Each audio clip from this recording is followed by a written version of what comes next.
1:57-60 says, "Now the time had come for Elizabeth to give birth, and she gave birth to a son, and her neighbors and her relatives heard the Lord had displayed his great mercy toward her, and they were rejoicing with her. And it happened that on the 8th day they came to circumcise the child, and they were going to call him Zacharias, after his father. But his mother answered and said, 'No, indeed, his name shall be called John.'"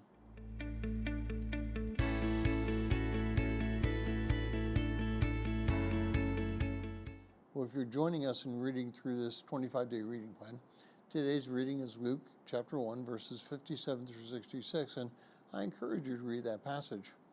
Well, if you've ever been a parent, you know the struggles that someone might go through in the naming of their child or children. Tony and I decided that we would name our children after men and women who were impactful in our lives. We named our eldest daughter after my maternal grandmother, and we named our youngest daughter after Tony's mom. Our two boys were named after men who are important to us but have no family ties.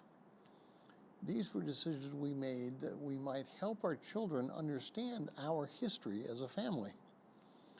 Now, traditionally, the parents name their children the way they do for some significant reason.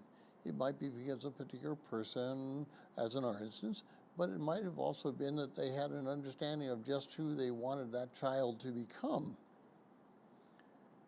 Zacharias and Elizabeth knew that their son was not to be called after his father.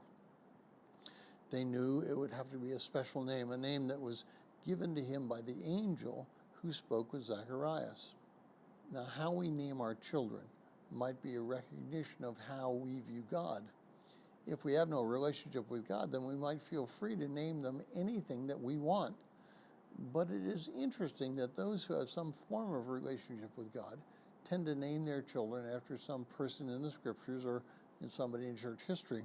In the Eastern Orthodox churches, the priest or the bishop who is baptizing the individual has the final word on what that person's name will be. Now, this could have been a problem for me as I had to become part of the Orthodox Church so that I could marry Tony. The Bishop of Athens asked my name, and when we told him that it was Phineas Banning Blanchard Jacobus, and because Banning and Blanchard were not names in church history, he would not use those names as my baptismal name. Fortunately, Phineas was in biblical history, and so he agreed that that would be my name. Now, it's terribly interesting that my name that my parents gave me, not knowing what my history would be, yet they named me perfectly so that I might be able to marry Tony. Your name is significant to God. You are significant to God.